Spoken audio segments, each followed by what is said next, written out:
I firmly believe we all have 100% responsibility for where we are, what we do, how we think. It's our responsibility to lead ourselves well in those areas. No one's coming for you. No one's going to put in the reps for you. No one's going to create the life and the business that you want. It comes from you being committed, having the desire and the discipline to self lead yourself into that result.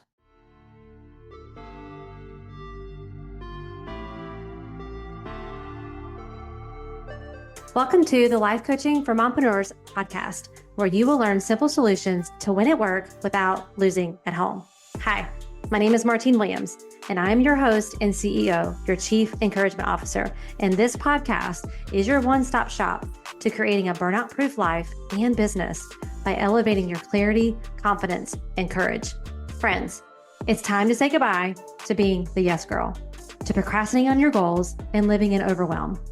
And it's time to say hello to creating healthy boundaries, healthy mindsets, and healthy habits so that you can achieve work-life harmony. Your next breakthrough starts here. This is the Life Coaching for Mompreneurs podcast. Let's do this. Well, hey friends, let's talk about something real on this episode today. We talk about a lot of things that are real, but the excitement of goal setting and when it fades. So today, at the time of this episode, we are nearing the end of January, and this is typically when all of those New Year's resolutions and the excitement and beliefs and commitments and everything starts to fade for most people. And if you had health goals or have health goals and you've been going to the gym, you probably saw on January 1st or that first week, it was packed. Completely packed. And then going in there now, it's not. And my son came home the other night and he was talking about how packed the gym was when he first started going back, when we got back from our trip. And he was like, it's annoying because it's so busy. And I'm like, yeah, but those are people who have goals. I said, give it a week.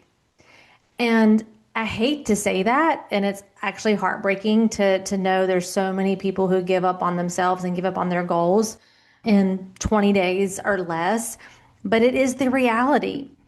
And from the women that I work with, what I have found and what I've personally experienced is there's a lot of shame involved in that. There's a lot of like, this won't work for me. There's just a lot that goes on with quitting on your goals, right? So I want to talk about that a little bit today to maybe help you if you're feeling that slump or if you're feeling that motivation fade, or you're feeling that excitement is not there anymore. Maybe you're sore from working out at the gym. You're like, oh, this doesn't feel good. It's cold out. It's so cold here right now. I'll just wait until it gets warmer to do my walks or go to the gym or wherever your goals are. But getting healthy is always the number one goal for people, New Year's resolution. So I just want to normalize that this happens and you're not the only one. And so this is not to throw shade at you. It actually breaks my heart to see so many people come in excited. There was something they were thinking when they showed up to the gym for the first day, showed up for themselves, and then something shifts within 20 days. So the vision is still there. The intention is still there, but the energy, not so much. And if you're a high achieving woman, this is usually the moment you start questioning yourself instead of the process. So today I want to give you a few grounded ways to stay committed, not just motivated when the newness wears off, because motivation is emotional, but commitment, desire, and discipline are self-leadership. And this is kind of what we've been talking about here on this podcast pretty regularly now is the idea, and it's not a new idea, but really like, what does self-leadership look like for you? How are you leading yourself versus just operating on autopilot or operating on leadership of someone else and someone else telling you what you should do and what you should be? So I want you to think about your goals and what you want to accomplish this year from a place of self-leadership. Because I firmly believe we all have 100% responsibility for where we are, what we do, how we think. It's our responsibility to lead ourselves well in those areas. No one's coming for you. No one's going to put in the reps for you. No one's going to create the life and the business that you want. It comes from you being committed, having the desire and the discipline to self-lead yourself into that result. So the first thing I want to offer is to lead from your future self, not your current mood. Listen, my current mood with what I've experienced, you all know if you've been around this podcast for a while, just how 2025 was. And then, of course, the beginning of 2026, my mood, not been the best. Not been the best. There's been grief, there's been anger, there's been sadness, there's been even this morning, like just feeling super weary. And most of us try to move forward from how we feel, but our feelings change daily, right? They change daily. Like when people ask me, how are you doing, Martine? I'm like, today, I'm okay, but tomorrow I might not be, right? And that's just the honest truth. But what I'm constantly thinking about is my future self. So start here, connect with what you actually want. I want you to ask yourself, why would I want to do this? Why would I want to work out? Why would I want to eat better? Why would I want to get better sleep? Why would I want to build this business this way? Why would I want to like fill in the blank, whatever your resolution goal is? And the second question, what does this create for me? So, what does this create for me? Maybe it's more energy, maybe it's more peace, maybe it's more confidence, maybe it's more money. Maybe it's a different kind of life, one that you're not performing for, but you're leading in. Why would you want to do whatever you're saying you're going to do? Why would you want to do this? And what does it create for you? That's your desire. That's the fuel. Your motive is your motor. Your motive is your motor. And if you need help with this, I created a free guide that helps you kind of tap into this motive and tap into your why on not just the surface level. I want more money. I want to be healthy. Like those are also surface level. They're a great place to start. But really diving into and getting into why would I want to do this? What does this create for me? You can go to martinewilliams.com/guide, martinewilliams.com/GUIDE, and get that guide, download it, and really spend some time here. Because here's what happens. Even when you're clear on what you want and why it matters, your brain is still going to offer resistance in that moment. It just will. That's when leading from your future self becomes the bridge. So we do need to know why. We do need to know what this is going to make possible, what this is going to create for me. But even when you have those things, your brain is still going to offer up resistance. So that's when you're thinking about your future self and asking, who is the version of me on the other side of this goal? How does she think? How does she make decisions? How does she respond when it's inconvenient? That's a really great question that I ask myself. What would my future self, my entrepreneur at this level, how would she respond when it's inconvenient? How does she think? Who is she spending her time with? How does she make decisions? And that woman doesn't wait to feel motivated. That will be part of your answer. She's not waiting to feel motivated. She stays connected to what she wants, even when her current mood is loud. Even when her current mood is loud. So you might call that discipline, and there is a part of that in there. But when you're thinking about your identity and the woman that you're becoming, so I did a webinar at the end of December, somewhere in the middle of December, and I talked about like the essential skills to become the woman who creates the life that she wants. And this is part of it. She stays connected to what she wants, even when her current mood is loud, even when her current mood is this doesn't feel right. This is not what I really want to do today. Sometimes the most powerful question isn't, do I feel like doing this? It's, what would the woman I'm becoming do? Who already has this result I want? What would she choose here? Right?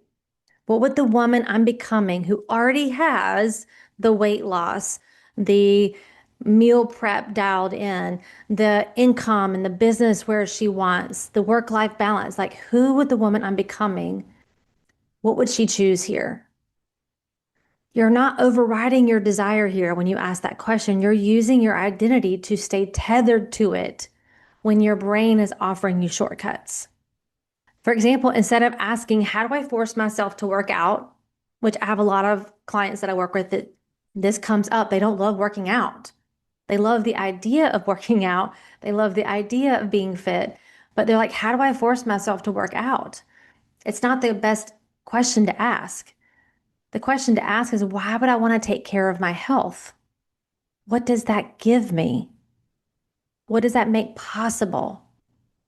And then when you don't feel like it in the moment, listen, I've been an active person for years, and there's still days I don't feel like it in the moment.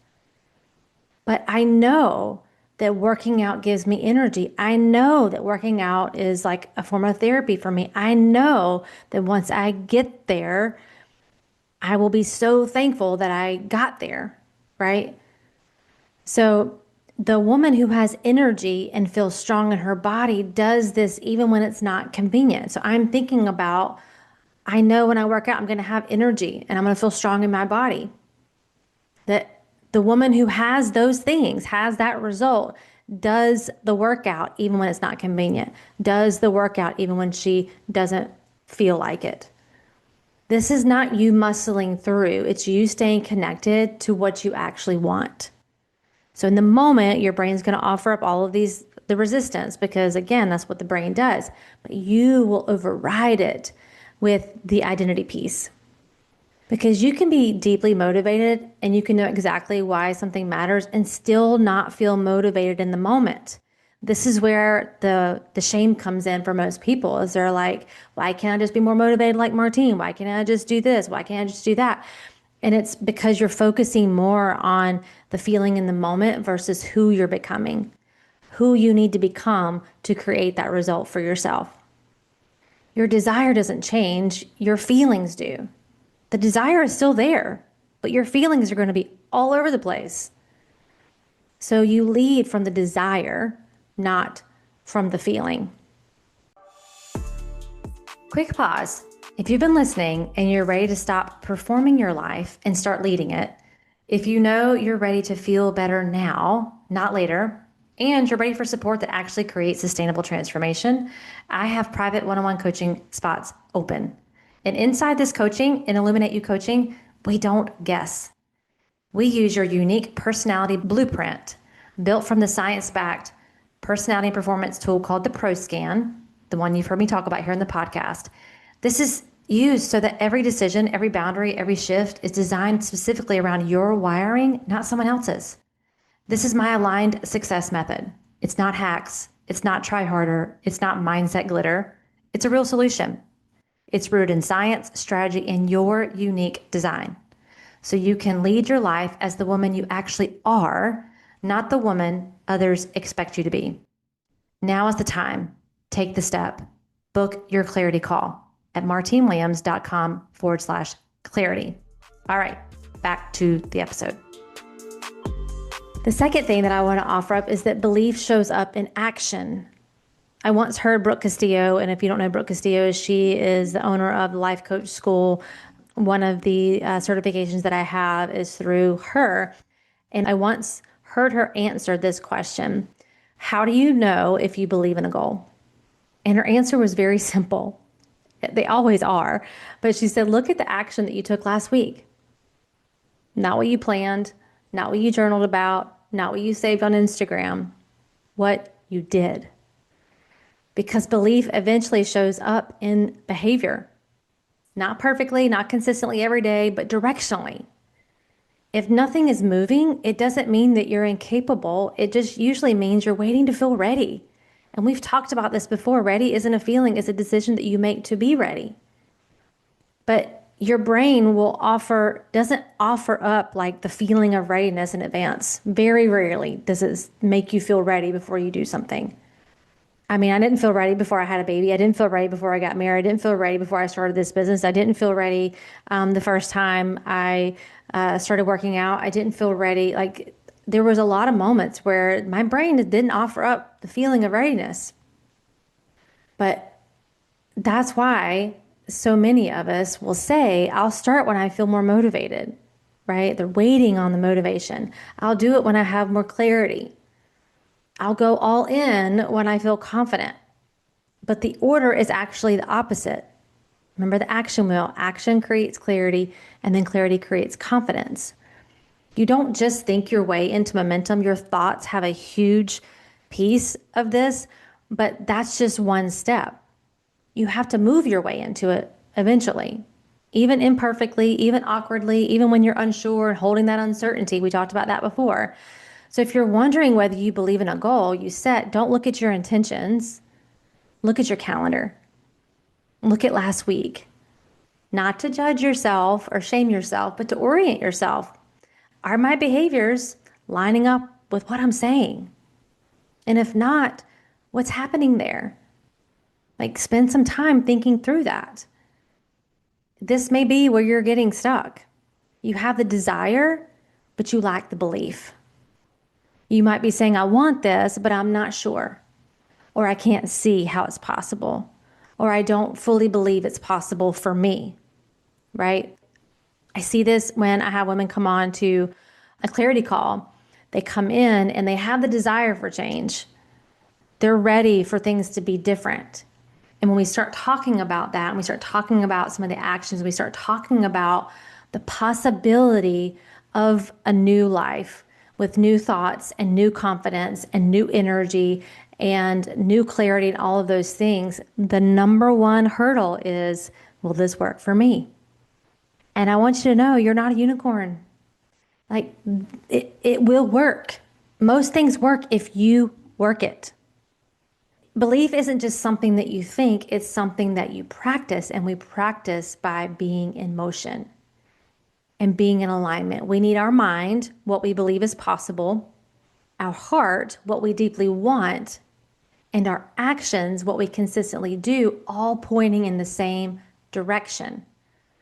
When those things are misaligned, we hesitate. When they're aligned, that's where momentum starts to build. So we need our mind, again, what we believe is possible. We need our heart, what we deeply want, and our actions, what we consistently do, all in alignment, all pointing in the same direction. Because disbelief plus action does not equal results. You can do the steps, but if you don't believe it's possible for you, your energy will be divided, and it creates that hustle and kind of like burnout and proving to yourself, proving to others. But action without belief creates that exhaustion that so many of you are experiencing. You're taking action, but you're not really believing that it's possible for you.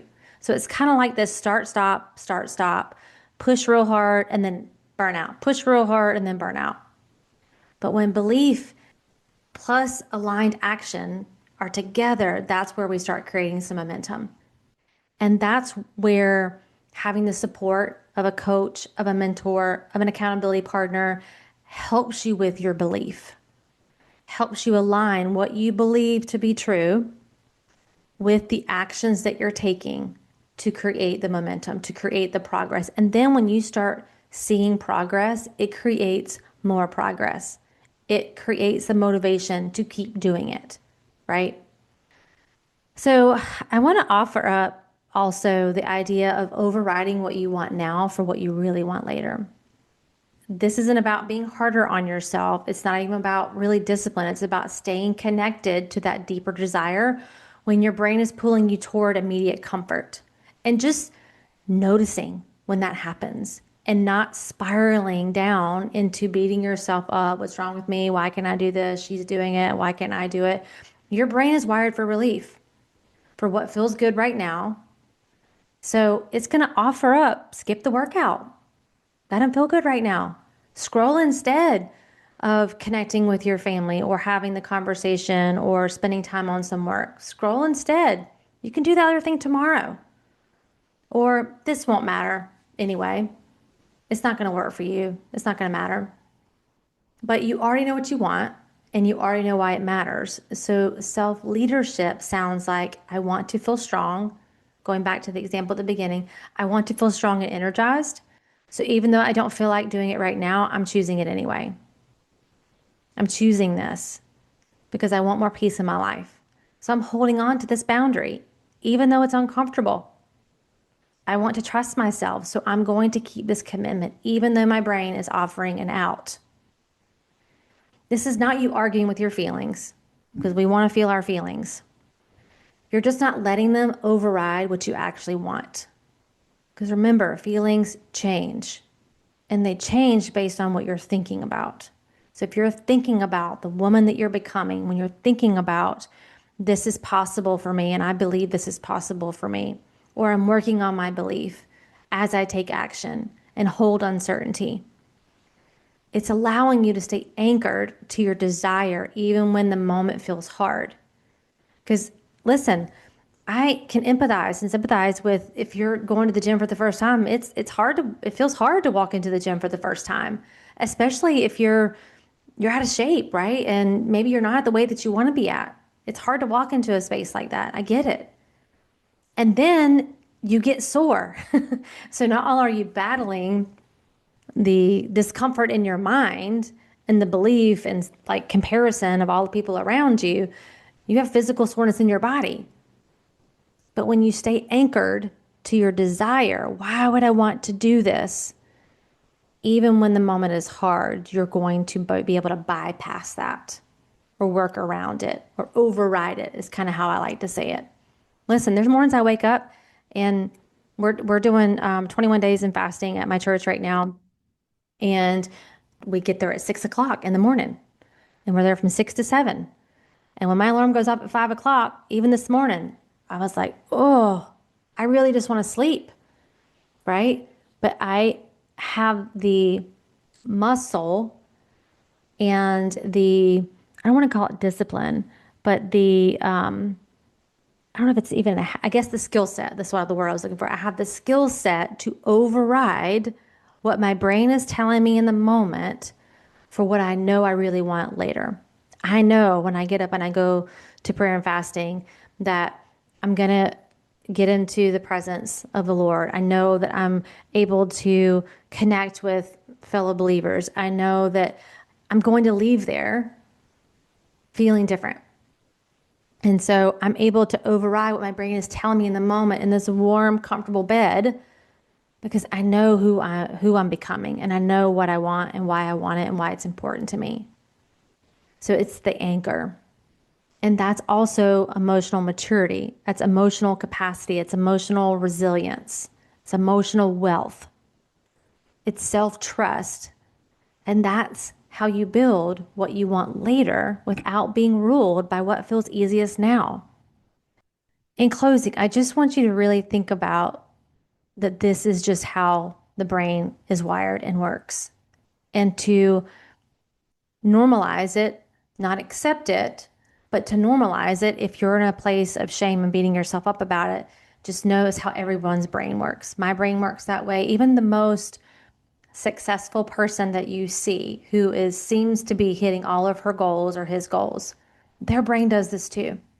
But they have developed the skill of overriding what their brain is telling them to do now, what's easier now, what's comfortable now for what they really want later.